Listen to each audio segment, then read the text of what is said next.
ବର୍ତ୍ତମାନ ମୋର ଆଲୋଚନା ଆଧୁନିକ କବିତା ଉପରେ।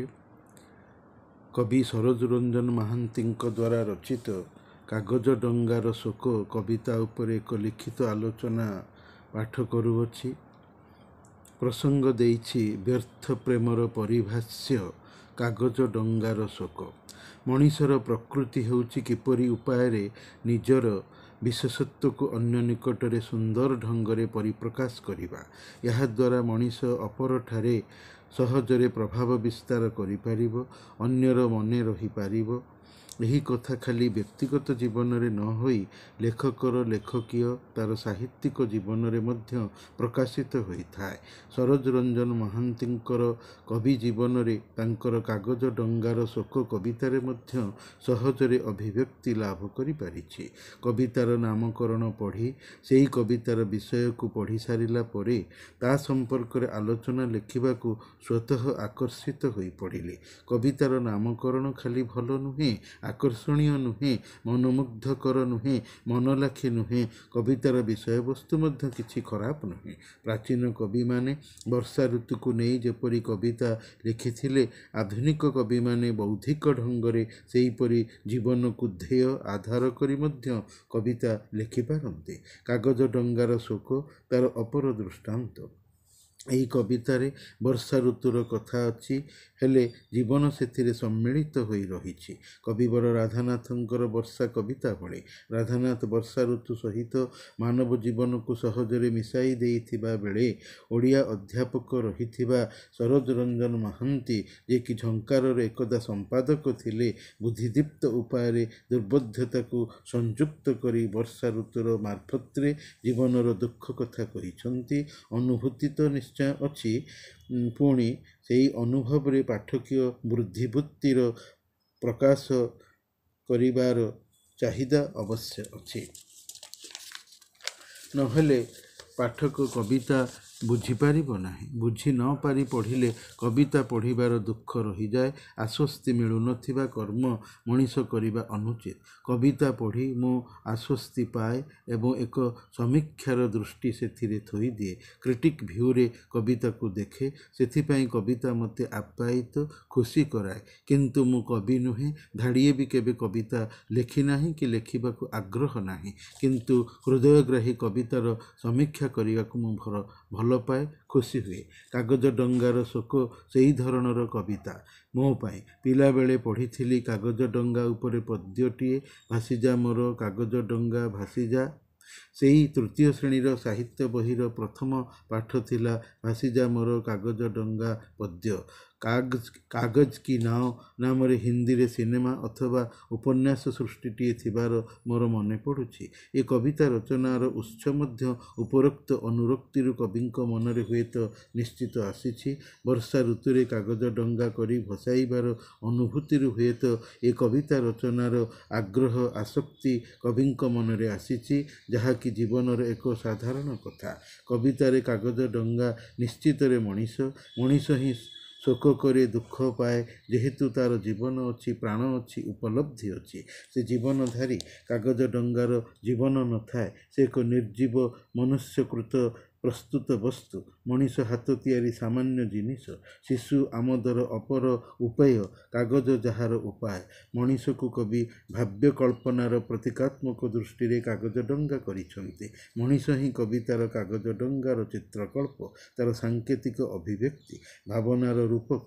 ବର୍ଷା ଋତୁ 4 ମାସ ଥିବାରୁ ତାକୁ ଚାତୁର୍ମାସ୍ୟ କହନ୍ତି। ସେଥିଭିତରୁ ଶ୍ରାବଣ ମାସ ପ୍ରମୁଖ ମାସ। ଏହା ପୁରା ବର୍ଷାର ମାସ, କାରଣ ବର୍ଷା ଧାରାବାହିକ ରୀତିରେ ଧରଣୀରେ ପଡ଼ୁଥାଏ। ଧରାଶିରା ବଣ ମାସ ଶେଷ ରବିବାର, ନିଧି ବୁଢ଼ା ବାଡ଼ିପଟେ ପଡ଼ିଛି ବିଚାର। ବିଚାର ବିଗିଡ଼ିଗଲା ପଦ୍ୟ ସେହି ତୃତୀୟ ଶ୍ରେଣୀର ପଦ୍ୟପାଠ ଏକଦା ଥିଲା। ହିନ୍ଦୀରେ ଶ୍ରାବଣକୁ ସାୱନ କହନ୍ତି। ସାୱନ ଭାଦୋ, ସାୱନ କୋ ଆନେ ଦୋ ସିନେମା ହିନ୍ଦୀରେ ଅଛି। ରାଜଶ୍ରୀ ପ୍ରଡକ୍ସନର ସାୱନ କୋ ଆନେ ଦୋ ନାମରେ ସିନେମାଟିଏ ଅରୁଣ ଗୋଭିଲଙ୍କର ଅଭିନୀତ ଅଛି। ସେହି ଶ୍ରାବଣର କଥା କବି ସଂଶିତ କବିତାଟିରେ କହିଛନ୍ତି। ବେଶୀ ବର୍ଷା ଶ୍ରାବଣ ମାସରେ ହିଁ ହୋଇଥାଏ, ତେଣୁ ବର୍ଷା ଯେ ହେବ ନାହିଁ, ଏହାକୁ ଶ୍ରାବଣ ମାସରେ ସହଜରେ ବିଶ୍ୱାସ କରାଯାଇ ନପାରେ। ହେବ, ଅବଶ୍ୟ ହେବ, ହେଲେ ହଠାତ୍ ବା ଆକସ୍ମିକ ରୀତିରେ। ଅନୁଭୂତି ସ୍ମୃତି ଭିତ୍ତିରେ। ଶ୍ରାବଣ ମାସର ମେଘ ଓ ବର୍ଷା ଅଦିନିଆ କୁଣିଆ ବା ଅତିଥି ଭଳି ହଠାତ୍ ଆସି ପହଞ୍ଚିଯିବ ଗୃହସ୍ଥ ଘରେ। ତାର ଖୁସିବାସିଆ ଏକାକୀ ଉପଭୁକ୍ତ ପରିବାର ରୂପକ ଆନନ୍ଦିତ ବଗିଚାରେ ଓ ମଣିଷର ବେଖିଆଲ ଥିବାର ସୁଯୋଗ ନେଇ ହାତ ପଶୁ ପଶୁ ବାହା ପଶିବା ରୀତିରେ ବାହାରେ ଠିଆ ହୋଇ କଥା କହୁଥିବା ସମୟରେ ସେ କଥା କହି କହି ପଶିଯିବ ଗୃହସ୍ଥ ଘରର ଅଗଣା ଭିତରେ। ପୁଣି ଘରର ଝରକା ଠେଲି ପଶିଯିବ ଟେବୁଲ ଉପରେ ଥୁଆ ହୋଇଥିବା ବହିପତ୍ର ଓଦା କରିଦେବ। କବିତାର ପାଣ୍ଡୁଲିପି ସ୍ମୃତିର ଲେଖାକୁ ଲିଭେଇ ଦେବ, ଇଲିବିଲି କରିଦେବ। ଖଟ ବିଛଣା ଆସିବାବପତ୍ର ସବୁକିଛି ଓଦା କରି ଭିଜେଇ ଦେବ। ମଣିଷ ନିଜେ ବି ତାର ଆଘାତରେ ଓଦା ହୋଇଯିବ। ଅର୍ଥାତ୍ ଶ୍ରାବଣ ମଣିଷ ଜୀବନର ଆକସ୍ମିକ ଦୁଃଖ ହୋଇ ଆସି ତାର ସମଗ୍ର ମାନବୀୟ ସତ୍ତାକୁ, ତାର ପରିବେଶକୁ ବେଦନାର ପ୍ରଦତ୍ତ ପ୍ରତିଘାତରେ ସିକ୍ତ ବା ଓଦା କରିଦିଏ। ମଣିଷର ସୁଖ, କବିତା ରଚନାର ସାମୟିକ ଉଲ୍ଲାସ, ସାହିତ୍ୟ ସୃଷ୍ଟିର କ୍ଷଣିକ ଉନ୍ମାଦନାକୁ ମଧ୍ୟ ନଷ୍ଟ କରିଦେଇଥାଏ।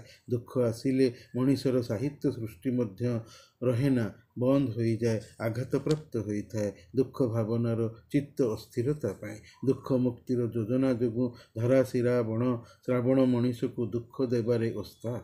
ମଣିଷ ପୂର୍ବର ଏହି ଜନିତ ଦୁଃଖକୁ ଭୁଲି ଆସୁଥିବା ବେଳେ, ଭୁଲି ଯାଇଥିବା ସମୟରେ ତାକୁ ପୁନଶ୍ଚ ମନେ ପକାଇ ଦିଏ। ଧରାଯାଉ ବର୍ଷର କୌଣସି ଏକ ସମୟ, ମାସ, ଦିନରେ ଜଣକର କେହି ମରିଯାଇଛି। ଆସନ୍ତା ଏବଂ ବାରମ୍ବାର ସେହି ଦିନ, ମାସ, ସମୟ ଆସିଲେ ସେହି ଦୁଃଖ ମଣିଷର ମନରେ ମନେ ପଡ଼ିପାରେ। ଆଉ ମନେ ପଡ଼ିଲେ ମଣିଷ ଦୁଃଖୀ ହୁଏ, କାନ୍ଦେ। ସେଇ କଥା କବି କହିଛନ୍ତି। କବିଙ୍କ ଭାଷାରେ ତୁମେ ଭୁଲି ଆସୁଥିବା କ୍ଷତିର ସ୍ମୃତିକୁ ଓଟାରି ଉଖାରି ପୁଣି ସେ ମନେ ପକାଇ ଦେବ, ଲୁଟି ନେଇଯିବ ତୁମର ସହଜ ଭାବକୁ ଓ ତୁମେ ଦରିଦ୍ର ହୋଇ ଆଉଥରେ ଭାବୁଥିବ ବିଗତ ଦିନର ହଜିଥିବା ହସିଲା ବିଭବ। ଶ୍ରାବଣ ତୁମକୁ ଆଉ ଥରେ ଦେଇଯିବ ହାରିବାର ଯନ୍ତ୍ରଣା ଓ ଆହତ ପୌରୁଷ। ସମୟ ଚକ ଭଳି ଚକ ଏକ ରୀତିରେ ଗଡ଼ୁଥିବାରୁ ବାରମ୍ବାର ସେହି ସ୍ଥିତି ଆସେ ଏବଂ ଯାଏ। ଚକ୍ରବତ୍ ପରିବର୍ତ୍ତନ୍ତେ ଦୁଃଖାନି ସୁଖାନି ଚ। ମଣିଷ ପୂର୍ବ ଦୁଃଖ କଥା ଭାବି ହତାଶ ହୁଏ, ଦୁର୍ବଳ ମନା ହୋଇଯାଏ। ତାକୁ କବି ଆହତ ପୌରୁଷ ନାମ ଦେଇଛନ୍ତି। ମଣିଷର ଜୀବନ ଏକ କାହାଣୀ, ସୁଖ ଦୁଃଖ ଭୋଗର ଇତିହାସ। ସମାଜରେ କିଛି ମଣିଷ ପ୍ରତିଦିନ ଦିନଲିପି ବା ଡାଏରୀ ଲେଖିଥାନ୍ତି, ନିଜର ଅନୁଭୂତିକୁ ସାହିତ୍ୟ ସୃଷ୍ଟି ଦ୍ୱାରା ଲିପିବଦ୍ଧ ବି କରନ୍ତି କବିଙ୍କ ଭଳି। ସେଥିପାଇଁ କବି କହିଛନ୍ତି, ଡାକି ଆଣି କଲମ ମୁନରେ ତୁମେ ଠୁଳ କରାଇବ ପୁଣି ଭୁଲି ଯାଇଥିବା ଦୁଃଖ। ଅବଶିଷ୍ଟ କାହାଣୀର ଶୋକର ଗଳ୍ପାଂଶ, ଯାହା ଅସମ୍ପୂର୍ଣ୍ଣ ତଥାପି ରହିବ। ଜୀବନର ଅସମ୍ପୂର୍ଣ୍ଣତା ଭଳି ଜୀବନ କଦାପି ସମ୍ପୂର୍ଣ୍ଣ ନୁହେଁ, ଅନେକତ୍ର ଏଥିରେ ଅପୂର୍ଣ୍ଣତା ଥାଏ।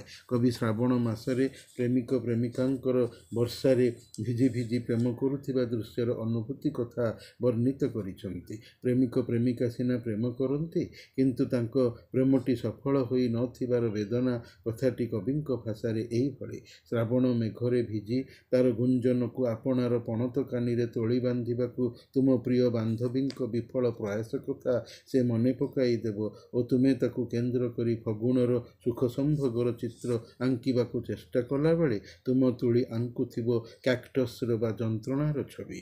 ଆଦ୍ୟ ଆଷାଢ଼ର ବର୍ଷା, ରାମଗିରି ବିରହର ଋତୁ ତ ଶ୍ରାବଣ।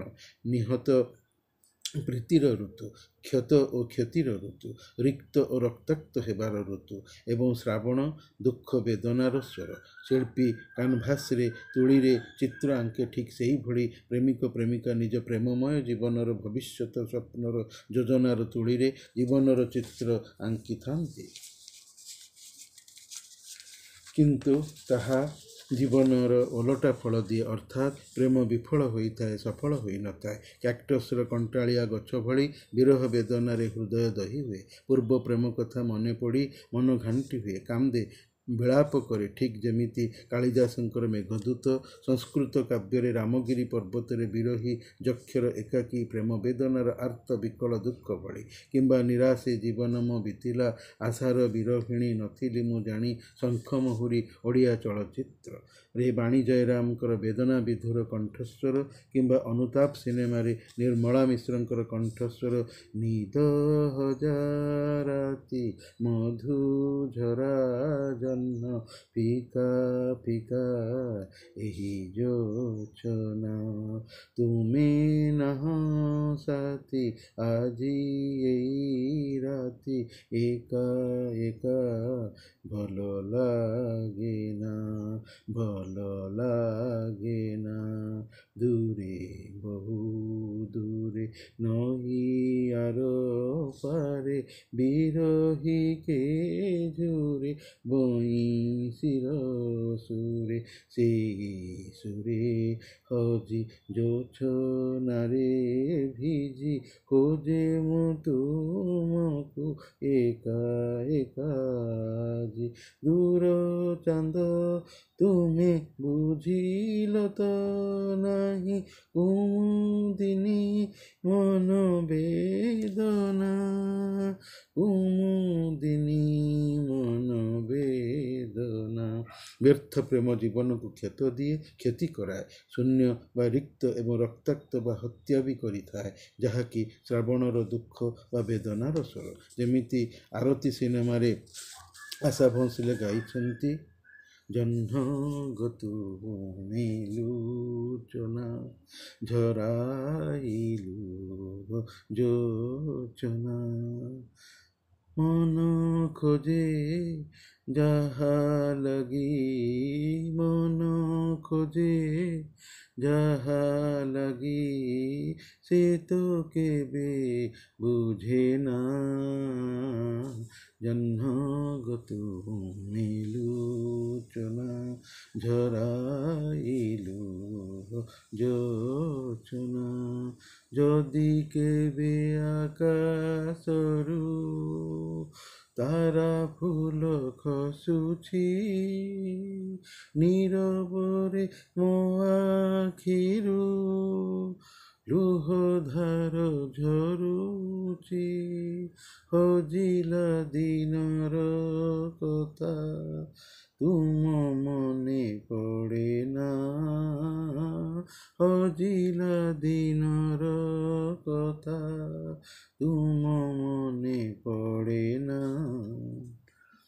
ବ୍ୟର୍ଥ ପ୍ରେମ ଜୀବନକୁ କ୍ଷତ ଦିଏ କ୍ଷତି କରାଏ ଶୂନ୍ୟ ବା ରିକ୍ତ ବା ରକ୍ତାକ୍ତ ବା ହତ୍ୟା ବି କରାଇଥାଏ ଯାହାକି ଶ୍ରାବଣର ବା ଦୁଃଖ ବେଦନାର ସ୍ୱର ବିରହୀ ପ୍ରେମିକର ହୃଦୟ ଏକ ଏକ ରାମଗିରି ପର୍ବତ ତୁଲ୍ୟ ବୋଲି କବି ମତ ଦେଇଛନ୍ତି ରାମଗିରି ମାନଙ୍କରେ ଖେଳୁଥିବା ପୁଞ୍ଜୀଭୂତ ବେଦନା ସମ୍ମିଳିତ ଏକ ଦୀର୍ଘଶ୍ୱାସ ଶ୍ରାବଣ ଆସିବ ଏବଂ ସିଏ ପୁଣି ବିଦା ହୋଇଯିବ ନିଷ୍ଠୁର ପ୍ରେମିକା ଭଳି ଆପେ ଆପେ ଦିଗ୍ବିଜୟୀ ଗର୍ବ ନେଇ କିନ୍ତୁ ଉପହାର ଦେଇଯିବ ଶୋକ ତା ପ୍ରସ୍ଥାନ ପରେ କାଗଜ ଡଙ୍ଗାଟି ଭଳି ତୁମେ ଭାସୁଥିବ ତାର ଶୋକର ସୁଅରେ ମଣିଷ ଜୀବନ କାଗଜ ଡଙ୍ଗା ଭଳି ସମୟ ପାଣିରେ ଭାସୁ ଭାସୁ ହଠାତ୍ ରହିଯାଏ ଏବଂ ସେଥିରେ ପ୍ରେମ ବ୍ୟାପାର ଜୀବନର ଅନ୍ୟତମ ଜଟିଳତା ସେଥି ଭିତରେ ଯୁବକ ଯୁବତୀର ପ୍ରେମ ତତୋଧିକ ଜଟିଳ ତଥା ସମସ୍ୟା ବହୁଳ ଦୁନିଆରେ ଏହାର ଅଧିକ ଉଦାହରଣ ରହିଛି ବଡ଼ କଠିନ ସେ ପ୍ରୀତି ପାଳିବା ତୀକ୍ଷ୍ଣ ଅସିଧାରେ ପଥ ଚାଲିବା ଭଳି ବିଦଗ୍ଧ ଚିନ୍ତାମଣିର କାବ୍ୟର ପଦ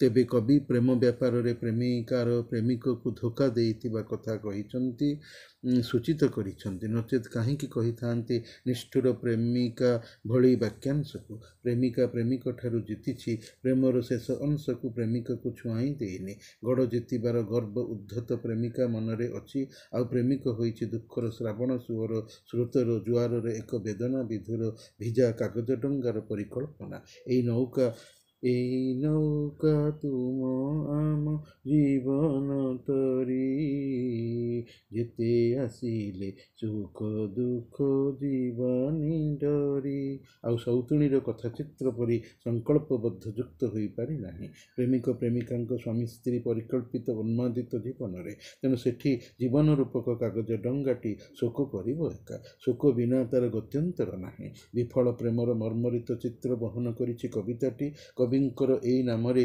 କବିତା ବହିଟିଏ ଅଛି ସେ ଓଡ଼ିଆ ଅଧ୍ୟାପକ ଥିଲେ କାଗଜ ଡଙ୍ଗାର ଶୋକ କହିବାର ଅର୍ଥ ହେଲା ବର୍ଷାରେ କାଗଜ ଡଙ୍ଗାଟି ଭିଜି ଯାଇ ପାଣିରେ ସୁଡ଼ୁବୁଡ଼ୁ ତଥା ସାଙ୍କୁଡ଼ି ହୋଇ ଭାଙ୍ଗି ପଡ଼ି ସେଇ ବର୍ଷା ପାଣିରେ ବର୍ଷା ମାଡ଼ରେ ଭାସୁଥିବା ଦୃଶ୍ୟକୁ କବି କାଗଜ ଡଙ୍ଗାର ଶ୍ଳେଷ ବା ବ୍ୟଞ୍ଜନା ବା ଆଇରନି ଦେଇଛନ୍ତି ଏବଂ ତାକୁ ସେଥିପାଇଁ ଶୋକ କହିଛନ୍ତି। କାଗଜ ଡଙ୍ଗାର ବର୍ଷାରେ ଓଦା ହୋଇ ନିଜ ଦେହରେ ପାଣିକୁ ଜଡ଼େଇ ରଖିବା ହେଲା ତାର ଶୋକ ବା ଦୁଃଖ। ଆଉ ଏହା ହିଁ କାଗଜ ଡଙ୍ଗାର କାନ୍ଦିବା ପାଣି ଲୁହ ହୋଇଛି। ବଡ଼ ହୃଦୟ ହୋଇଛି କାଗଜ ଡଙ୍ଗାର ଶୋକର ଭାବ୍ୟ ଚିତ୍ରଟି। ନାମକରଣଟି ଭାରି ଚମତ୍କାର ଲାଗେ, ସେଥିପାଇଁ ତାର ଆଲୋଚନା ପ୍ରୟାସୀ ହେଲେ। ନାମକରଣର ପ୍ରଭାବ ଥାଇପାରେ, ତଥାପି କାବ୍ୟିକ ବର୍ଣ୍ଣନାରେ କବିଙ୍କର ସ୍ୱକୀୟତା, ନିଜସ୍ୱତା ବା ମୌଳିକତା ଦର୍ଶନୀୟ ହୋଇଅଛି।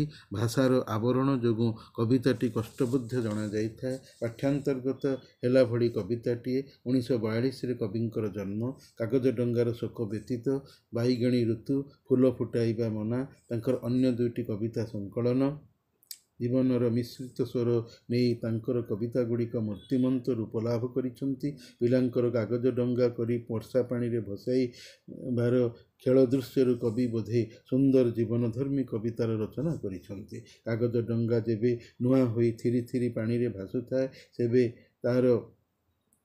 ସେଇଟା ତାର ଖିଲି ଖିଲି ସୁନ୍ଦର ପ୍ରେମମୟ ଜୀବନ। କିନ୍ତୁ ହଠାତ୍ ପାଣି ପଶି ପାଣିରେ ଓଦା ହୋଇ ଫିଟିଯାଇ ସାଙ୍କୁଡ଼ି ଯାଇ ଆଉ ନ ଭାସି ରହିଯାଏ, ସେଇଟା ହିଁ ତାର ଶୋକ। ତାଦୃଶ ମଣିଷର ଜୀବନ।